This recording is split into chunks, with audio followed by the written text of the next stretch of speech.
velvet keys and paper alibis. I keep secrets for a living. They come wrapped in black cards and unlisted rates, in do not disturb signs that hang like prayers.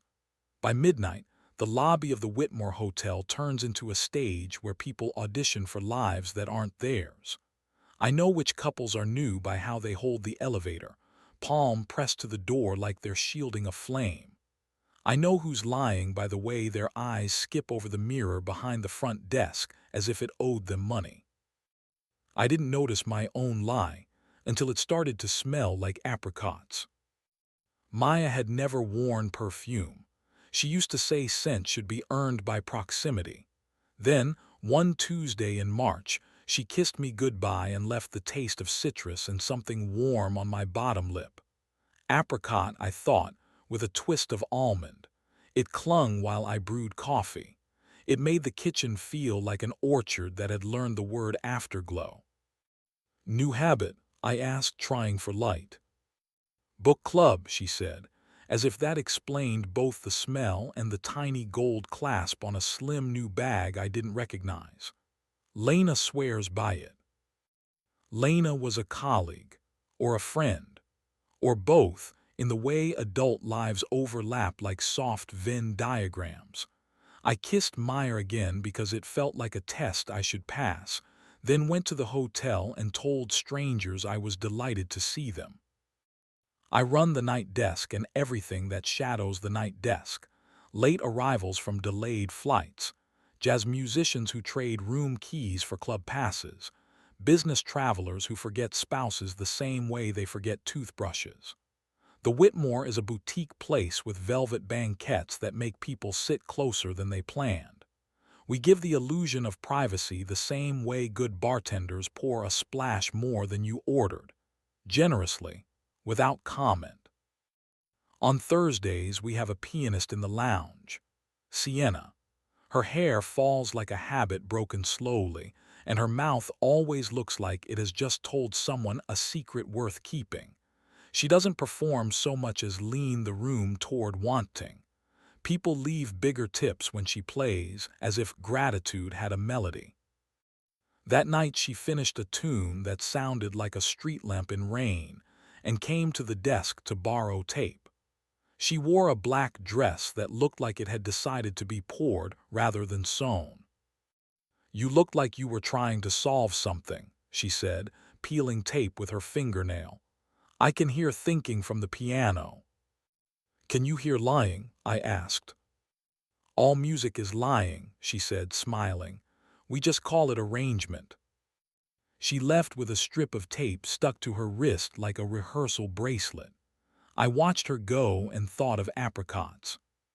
2 weeks later, a slow Thursday turned thick with possibility. Around 9, the revolving door gave up a man with a tan that didn't belong to our latitude and a watch that could pay a semester's tuition for a small college. He glanced at the lounge, at Sienna, and then at me the way people look at a bellhop when they need the room to know they belong. He checked in under a name that was too crisp to be his, took room 403, and asked for 2 extra pillows a minute later from upstairs, which is how I knew he hadn't come alone or didn't plan to leave that way. At 10, Maya texted that book club was ending late, that Lena had opinions. Capital O, I thumbed back a heart and swallowed something that felt suspiciously like the opposite. You learn stealth in hotels. Not spying, never that, but a kind of peripheral attention. At closing, I swung past the lounge with the tray of leftover shortbread we hand to whoever looks like they need it most. Sienna was playing Misty, like she'd grown up in the 1950s. The gold watch man lounged near the piano with his chair turned just enough to be rakish. I meant to keep walking. I would have if not for the scarf. Maya's scarf is a camel-colored thing with a single thin blue line near the fringe, a souvenir from a winter market where we learned how to breathe fog. It hung on the back of the chair next to him. The apricot smell arrived a second later, like a guilty usher. I didn't look at the woman wearing it. I looked at the piano lid. I looked at the way the glass on the little table held fingerprints from two hands that had been careful and stopped being careful. I looked at Sienna, who was not looking at them at all. When she finished, she reached for her water, caught my eye, and did a tiny shrug that meant both I see and not now. After midnight, the lounge emptied into laughter and taxis. The man with the watch drifted toward the elevator with the unhurried gait of someone who expects good news in bed. The woman with the scarf stayed behind a second, one heartbeat long, too, and then followed, head down, hair tucked, a shadow on the velvet. She didn't turn. I told myself I would have looked away if she had. I didn't go home and ask questions. That is how you burn a thing that might have been saved. Instead, I counted drawers, signed off on inventory, arranged keys that did not need arranging. I had learned to give other people's secrets room to breathe. I tried offering my own the same courtesy. It sat in my chest like a passenger who pretends not to know the next stop. Sienna appeared at the desk when the lobby had settled into its after-hours hush, the kind that makes the ice machine sound obscene. "Coffee?" she asked, lifting an eyebrow. "We serve it to guests," I said, "but staff is encouraged to live dangerously." She poured 2 paper cups from the private pot behind the bar. It smelled like midnight on purpose. She handed me one, leaned against the counter, and looked at the space where the scarf had been. "I knew her perfume before I knew her face," she said. "Apricot." Words can be kinder than silence if you choose them carefully. I chose none. I was afraid any syllable might be the one that made me reel. She sipped. "I don't play requests," she added, almost conversationally. "He keeps trying to get me to. The man in 403. He likes standards with words that sound like excuses." "Maybe he doesn't know the difference between romance and apology," I said. It came out crooked. Sienna studied me over the lid of her cup. "Do you want to pretend we don't know what we know?" she asked softly. "Or do you want to make a plan?" I laughed one short, grateful bark. "You always this direct." "I have 2 kinds of nights," she said. "The kind where I accompany lies and the kind where I cut through them. I prefer the latter. Also," she added with a ghost of a smile, "my boyfriend hasn't answered a text since 6 p.m., which is either charming indifference or a prelude to a bad story. So I'm in a mood to tidy narratives." We made a plan that was more choreography than trap. No theatrics, no public shamming. I would comp a late checkout to 403 for the inconvenience of the elevator being slow. It wasn't. Sienna would play an early set Friday, unusual for her, then drift through the lobby around 10, trailing music like a rumor. If 403 exited for a nightcap, they'd move through us like a parade. If not, housekeeping would call at 10:30 with a fabricated maintenance check, sending them into the hall for exactly the length of a breath. I didn't sleep. I watered the plant in our kitchen at 4 a.m. because I needed to nurture something that didn't ask questions. When Maya came home, I pretended to dream. She showered like she was erasing a chalkboard. I breathed the clean, caught a faint sweetness under it, and bit my tongue. Friday at the Whitmore feels like a bell being rung. The lounge fills with new haircuts and half-secrets. Sienna arrived early, unsentimental in a slate-gray dress, and a thin silver chain at her throat that looked like a decision. When she played the first chords, even the barback stood still for a second. At 10:28, I signaled housekeeping. At 10:30, the phone rang in 403. At 10:31, the elevator dinged. The doors opened on the couple that had been learning each other's names without history. Gold watch, apricot scarf. Maya's hair was pinned up in a way I'd touched 100 times. She wore the small smile of someone walking toward chocolate. They saw me before I breathed. Life has a way of compressing in those instants, months folding into the space between heartbeat and breath. Maya's mouth opened. The man's eyes did a quick calculation and found no currency. "Hi," I said. My voice sounded like it had come here alone. Sienna, as if the air had given her a cue, slipped a soft, familiar melody into the room. "My funny Valentine," that old velvet lie. The man flinched a fraction. Maya closed her eyes. "We need a place that isn't here," I said gently. 5 minutes. No speeches that start with "it's complicated." Just 5 minutes of truth. We went to the small sitting room behind the desk, the one with the stained glass lamp and the coat hooks no one uses. Sienna stood at the door and then, after a beat, stepped inside too. I wanted her there the way a ship wants a lighthouse. The man went first because men like him always want first. Names, gestures, business trips that grew a second shadow. "It's not what you think," he said, and then stopped, because it was precisely what I thought and the room made him know it. Maya took off her scarf like it weighed something. "It started as a dare to my own boredom," she said. "I wanted to see if I could still drift. Then I didn't stop. I told myself it didn't mean anything because we didn't talk about real things. But then I went home and didn't talk about real things with you either, and the comparison felt unfair." I looked at her hands because I had held them in hope and in hospitals and in lines at airports. "If you had told me," I said, "that you were drowning, I would have learned to be a boat." "I didn't want a boat," she said, with a kind of awful honesty. "I wanted to see if I could breathe underwater." We were quiet. The gold watch man adjusted his cuff like it owed him an apology. Sienna leaned against the wall and looked at the ceiling, as if the plaster might offer a chord. "This isn't a lobby scene," I said finally. "No audience, no drama, 2 options, reset the board honestly or stop playing.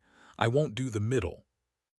Maya nodded once like a patient consenting to surgery. "I can't reset," she said. "Not now. Not when I wandered this far with my eyes open. I'm sorry. Not in the cheap way. In the way that means I'll carry the weight without asking you to watch." The words were both a knife and a balm. I felt the cut and the clean at the same time. I stood, not abruptly. "We'll talk, responsibly. You deserve gentleness even if we didn't show it to each other in time, but we're not us anymore."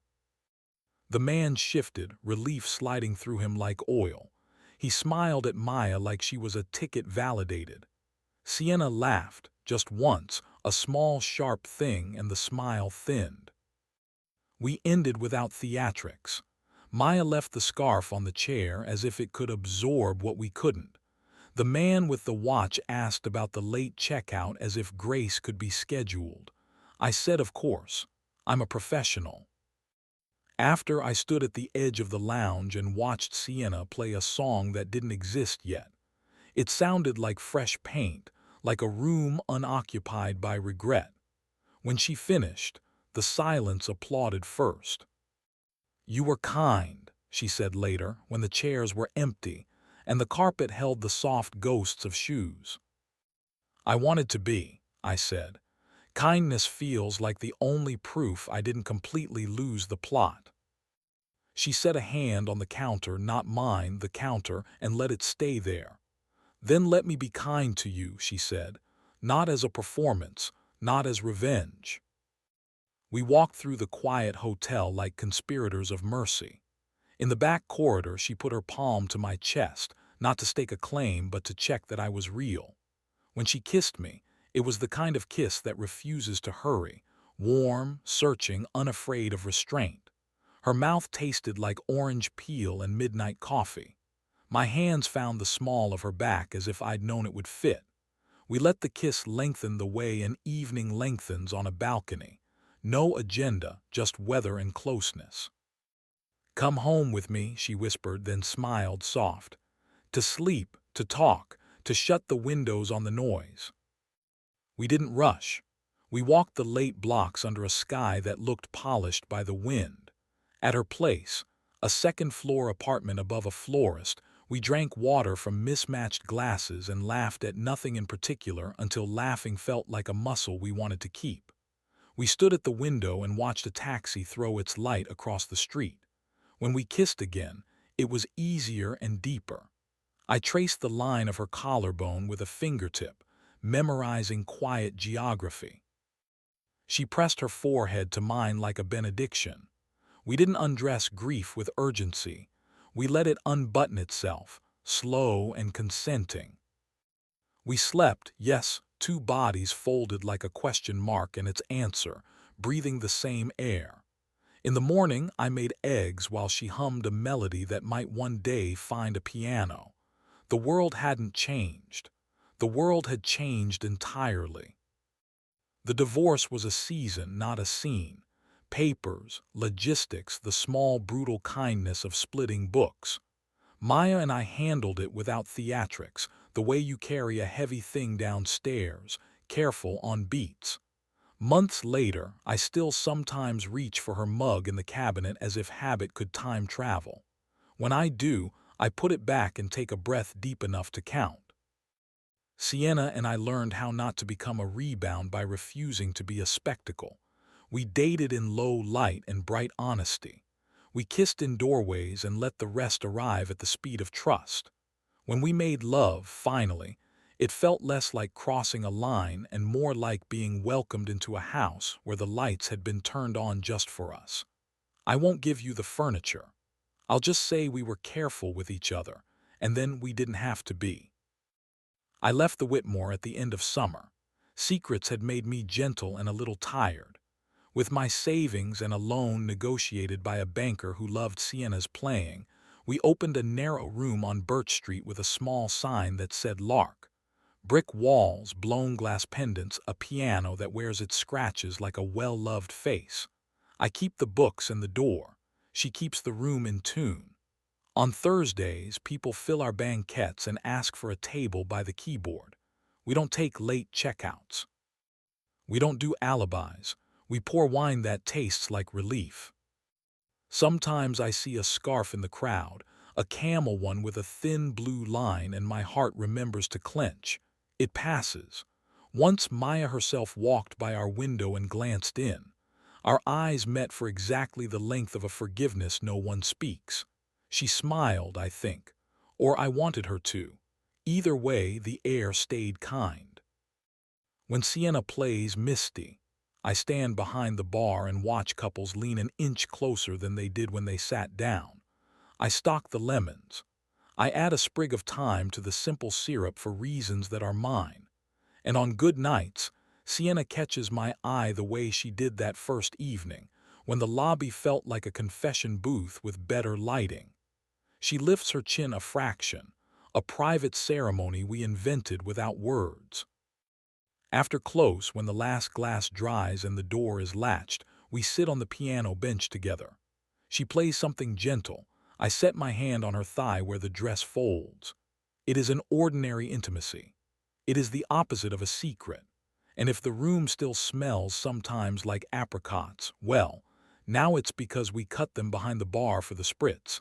And when she lifts the slice to my mouth with 2 fingers and a smile, it tastes like summer you're allowed to keep.